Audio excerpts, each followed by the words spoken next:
What is going on, guys? I'm with the Moose, and today I'm bringing you another Call of Duty Ghost face-off. Today we're comparing two assault rifles that are very widely used throughout the game, the SC-2010 and the SA-805.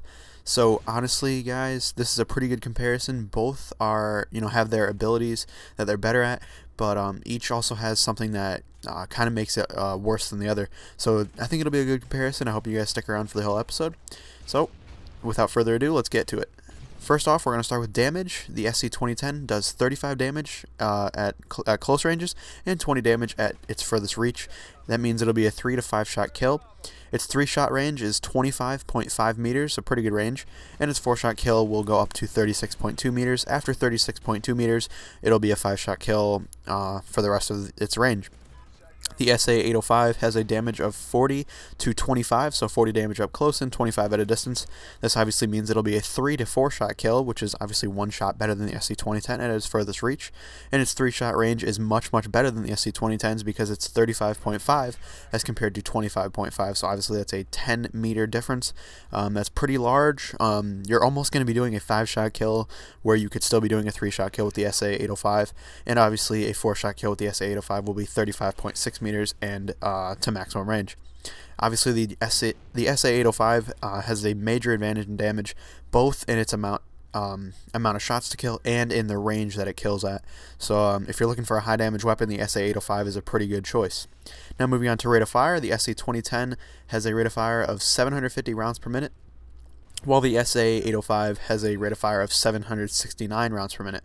There's not a large difference here, but 19 rounds per minute is something you could notice.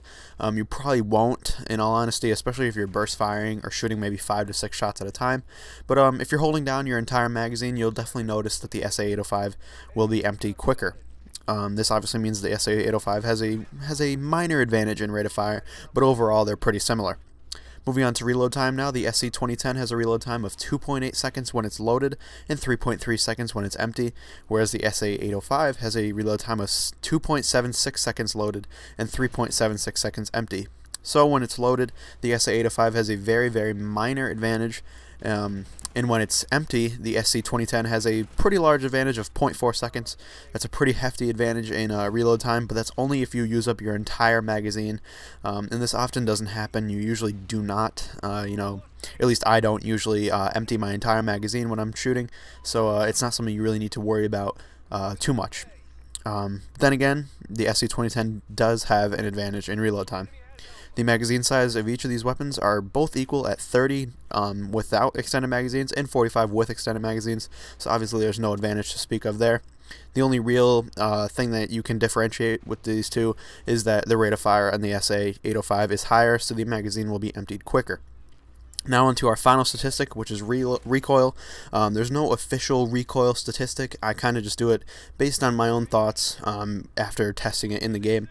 And the SC-2010 has some glowing reviews, in my opinion. The SC-2010 has a very low recoil, especially for a fully automatic assault rifle. I would characterize it as being very tightly held in the middle of a circle. That's pretty much what it is. The recoil is very low, whereas the SA-805 has a very high recoil. It kicks up and to the right a lot. I tested this a couple times in a private match, and I was very surprised to see that the SA-805 has a very high recoil, and I think that's honestly why I've struggled with it in online games, because the other stats pretty much favor the SA-805 overall, but the recoil on it is very bad. So now that I've given you all the facts, I will give you my thoughts. Personally, I have enjoyed using the SC-2010 a lot more than the SA-805. Obviously, the gameplay you're watching is on Prison Break of the SC-2010, and I just like it a lot better. I'm not really sure why. The stats seem to favor the SA-805 a lot. The damage is much better. The rate of fire is technically better. The reload's pretty similar, and obviously the mag size is the exact same. So the really only reason why I guess the SA-805, at least for me, has been worse is just because of that recoil. The recoil is so heavy on the SA-805 that it's really tough to contend with. And the SC-2010 has a very low recoil, and you're definitely going to notice that. You're going to notice that you can hold down the trigger for a long time, and you're not really going to have to worry about it. Whereas the SA-805, you're really going to need to burst fire it to be effective. Now, that being said, I still highly recommend using both of the weapons. I still enjoy the SA-805 from time to time, but it feels like I can succeed with the SC-2010, almost every time, whereas the SA-805 is more of a specialty weapon, at least for me. Now, that's all I really got for you guys. I hope you enjoyed. If you did, please leave a like down below.